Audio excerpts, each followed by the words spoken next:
গুলশানের সবচাইতে হাইপ তোলা সবচাইতে বেশি ভাইরাল দই ফুচকা। বাই দ্য ওয়ে, এটা নাকি বাংলাদেশের সবচাইতে বেশি মজাদার দই ফুচকা এভার। সিরিয়াসলি, এখানকার ফুচকা খাওয়া এত সহজ না। এখানে ফুচকা খেতে হলে আপনাকে আধা ঘন্টার বেশি ওয়েট করতে হবে।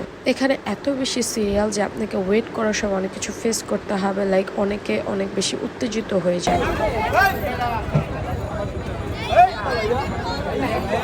আপনাদের যাদের ধৈর্য শক্তি অনেক বেশি, আধা ঘন্টা বা তার চাইতে বেশি সময় আপনারা দাঁড়িয়ে ওয়েট করতে পারবেন এক প্লেট ফুচকার জন্য, তারা অবশ্যই এখানে আসবেন। আর যারা একটু মাথা গরম টাইপের, তারা এখানে আসলে এরকম উত্তেজিত হয়ে যেতেই হবে।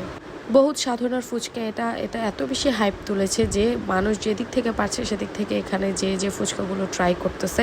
এই জন্য অনেক বেশি সিরিয়াল ধরে দাঁড়াতে হয়। অবশেষে আমিও পাইছি। ওনাদের পার প্লেট দই ফুচকা 120 টাকা করে। ফাইনালি আধা ঘন্টা ওদিকে ধাক্কা দাঁড়ায় থাকার পরে আমি দই ফুচকাটা পাইছি। ওনাদের অ্যাড্রেস হচ্ছে গুলশান 2 বার্গার কিং এর ঠিক সাথেই ওনাদের স্টলটা। খেয়াল করে দেখবেন, যে কোনো কিছু হাইপ তুললে ওইটাতে সবার আকর্ষণ একটু বেশিই থাকে। ওনাদের দই ফুচকাটা মজা, বাট যারা ধানমন্ডি পার্টি সেন্টারের সামনে তাকুয়ার দই ফুচকা খেয়েছেন, আমি তাদেরকে বলবো যে তারা একবার হলে এটাও ট্রাই করবেন, ওটাও ট্রাই করবেন। তাকুয়ার ফুচকাটা বেস্ট।